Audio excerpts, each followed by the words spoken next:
This video is covering a fallacy that has long been attested, long been discussed, and still goes on all the time.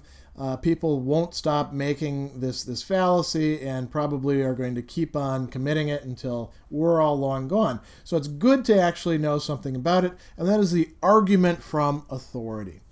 We're going to do 8 things in this video. We're going to talk about what the argument from authority is.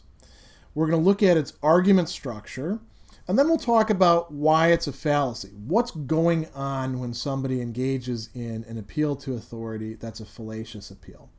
We'll look at some common situations in which you can expect to encounter this.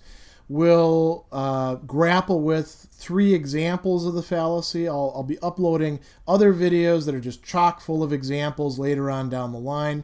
Here you get 3 of them. We'll talk about how you can spot it and see it going on in other people's arguments. Then we'll talk, and this is for the students, about what other fallacies people might mix it up with.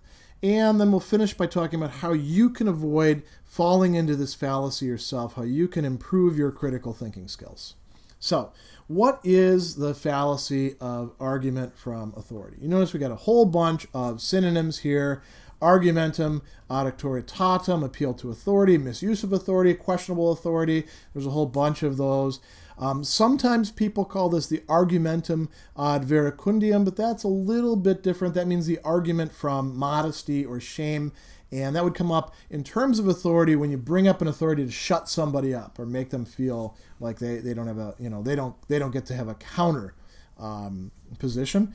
And I actually have a proposal here based on what I see people doing today. Let's call this the argument from Wikipedia. If I can find a Wikipedia entry about it, then it must be the case. If the Wikipedia says this is the case, then I can rely on it. And that's a bad argument.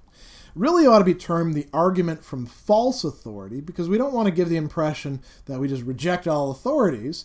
It's when a person is being appealed to as an authority about some sort of claim, about some sort of issue, and that person is being presented as an authority on that issue when they're not really an authority. So it really ought to be called the argument from false authority. Let's look at the structure of the fallacy now. So we start out with an innocent enough premise. Person A says that X is true, and implicit is that person A is an expert on matters pertaining to X. And that might be implicit or it might be explicit. Somebody might say, this person's got a doctorate in this field. They've published 28 books on it. They say that X is true.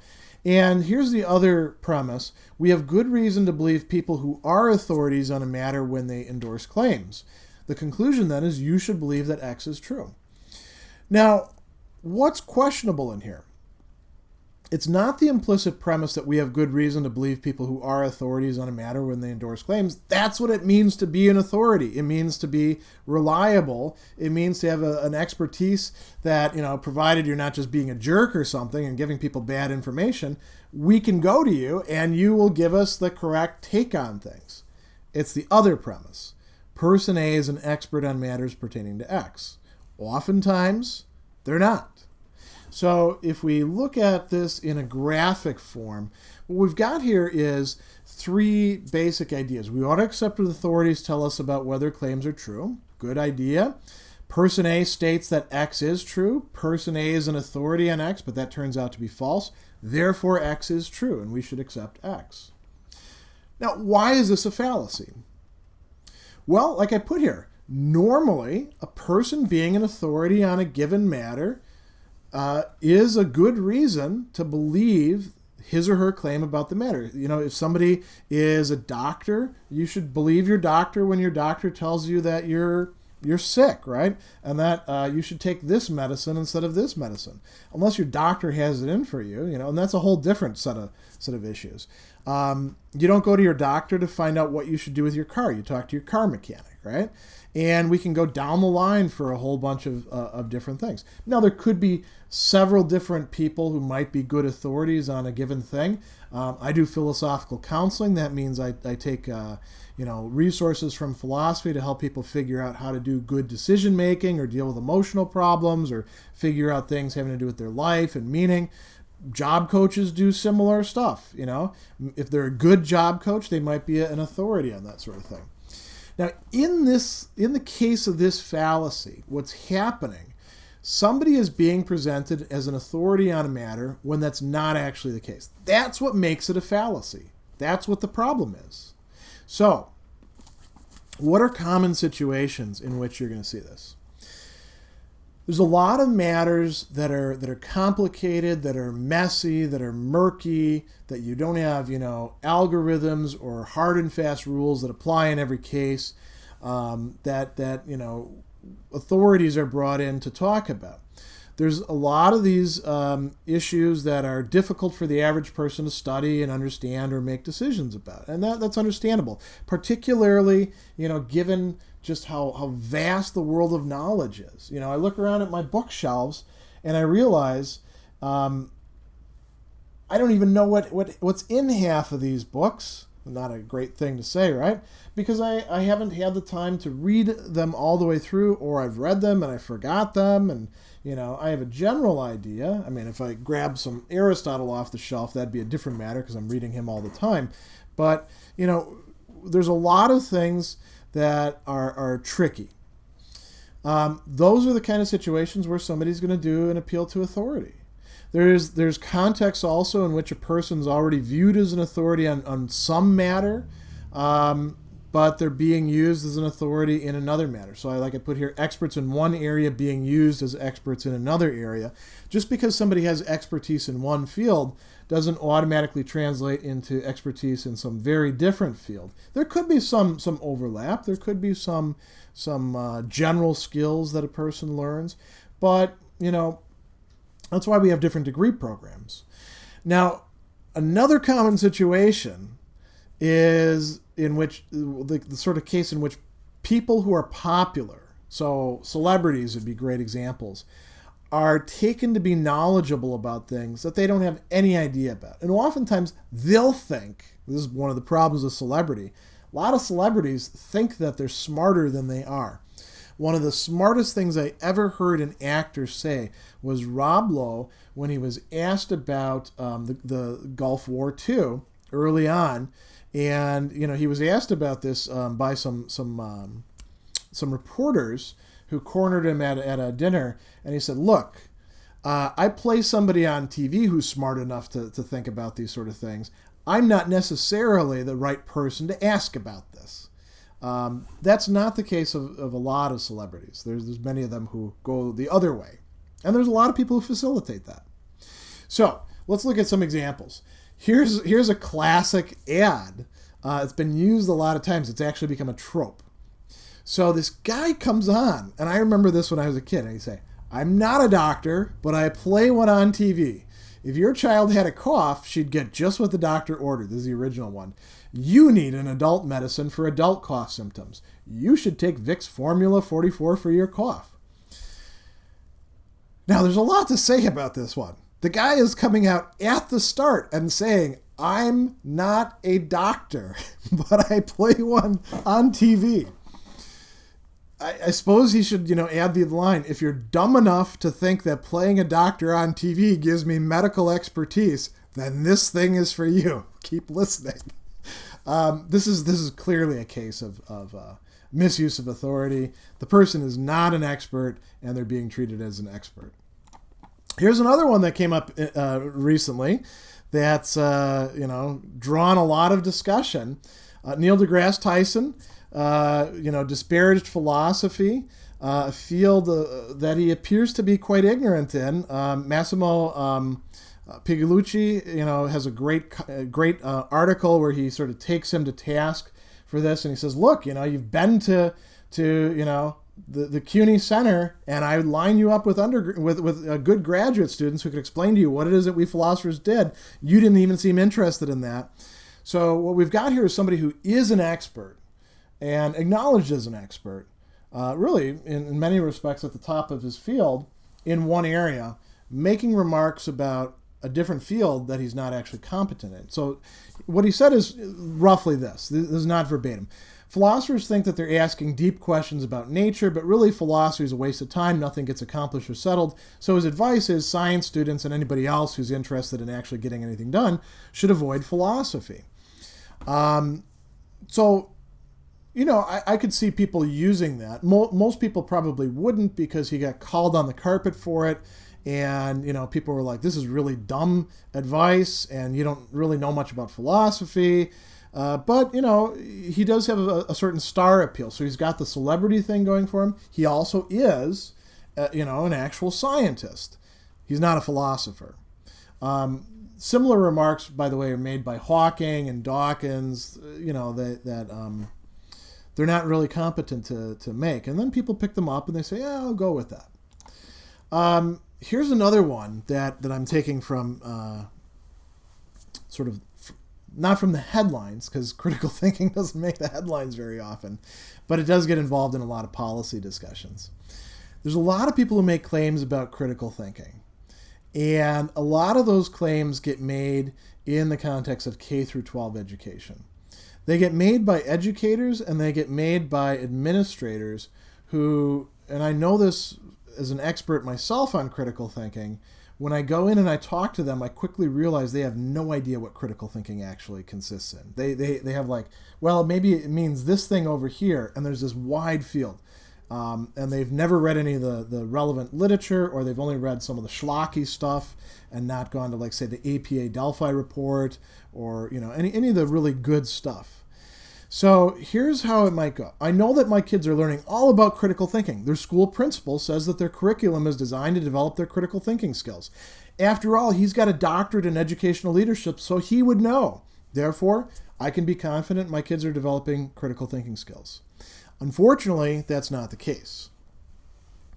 An educational leadership degree, this is a little dirty secret that I'm letting out. A lot of those are they're not highly regarded by people who have real PhDs. There are a few good programs out there, but a lot of them are pretty iffy.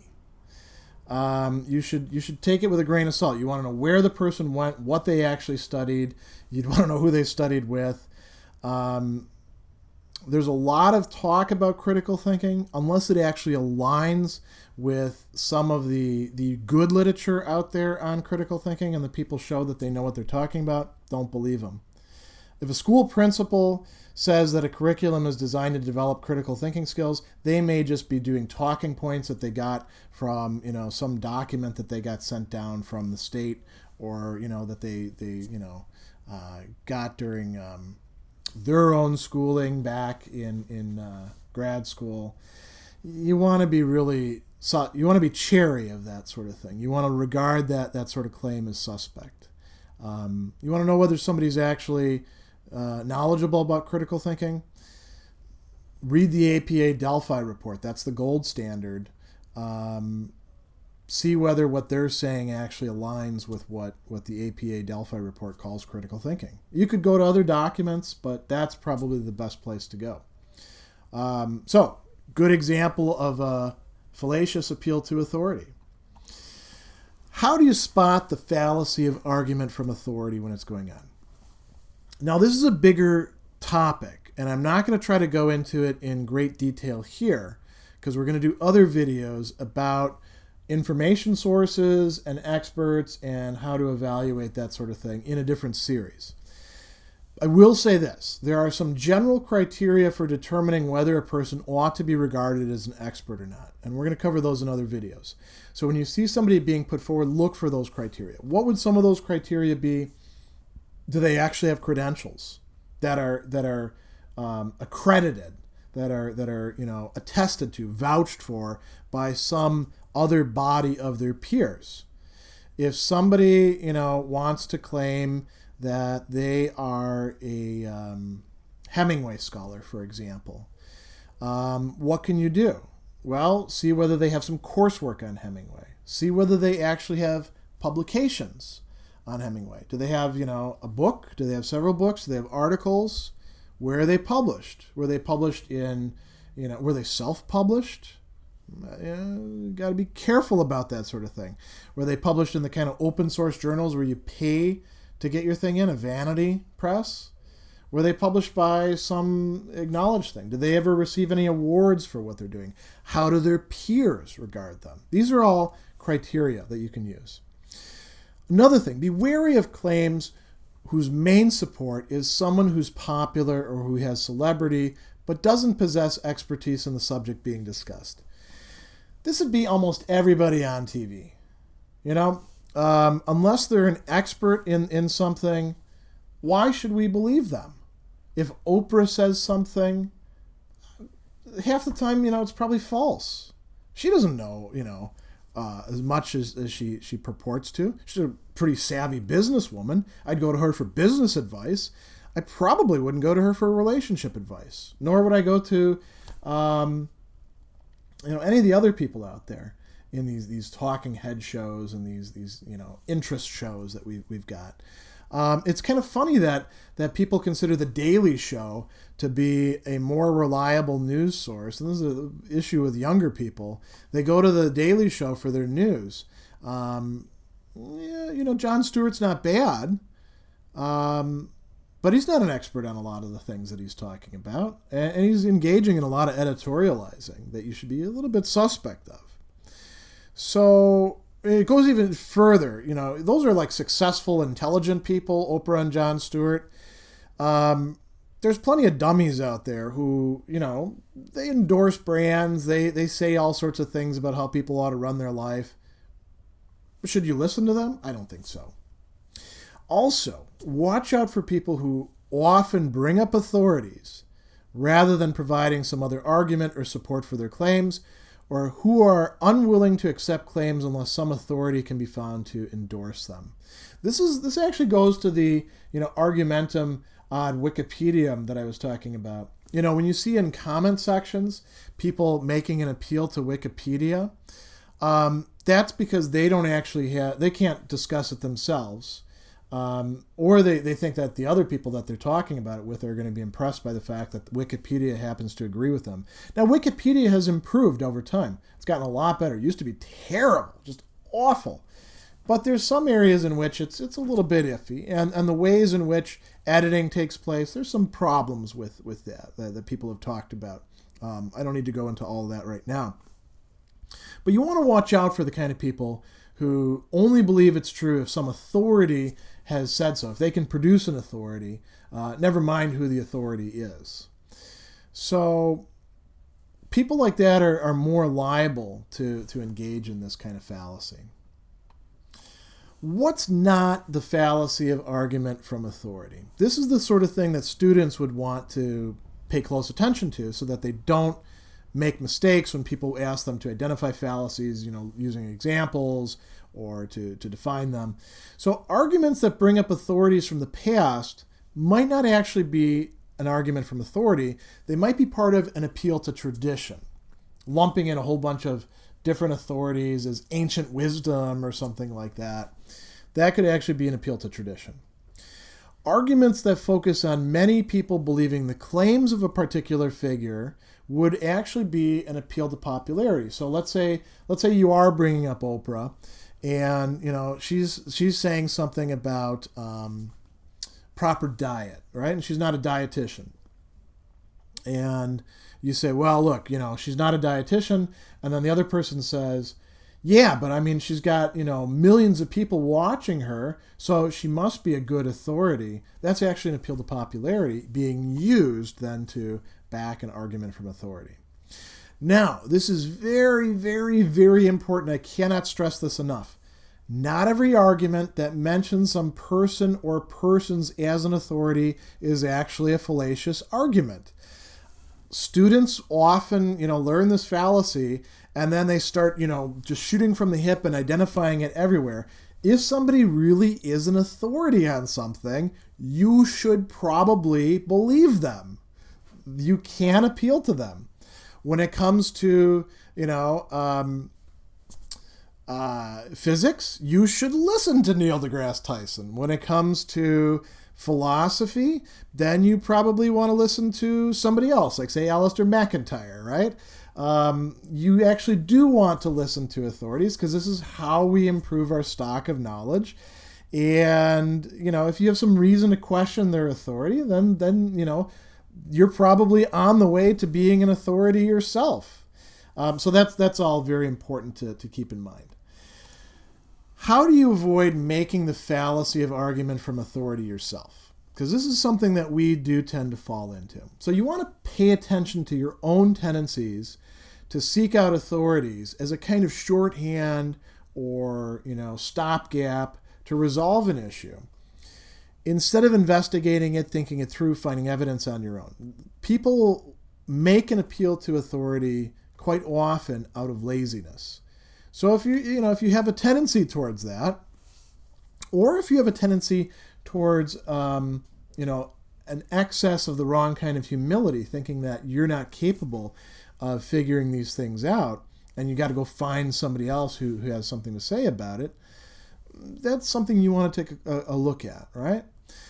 Make sure that you understand whether a person that you're bringing up as an authority actually is an authority. You want to know what makes him or her an authority, and you also want to think about how far does their expertise extend.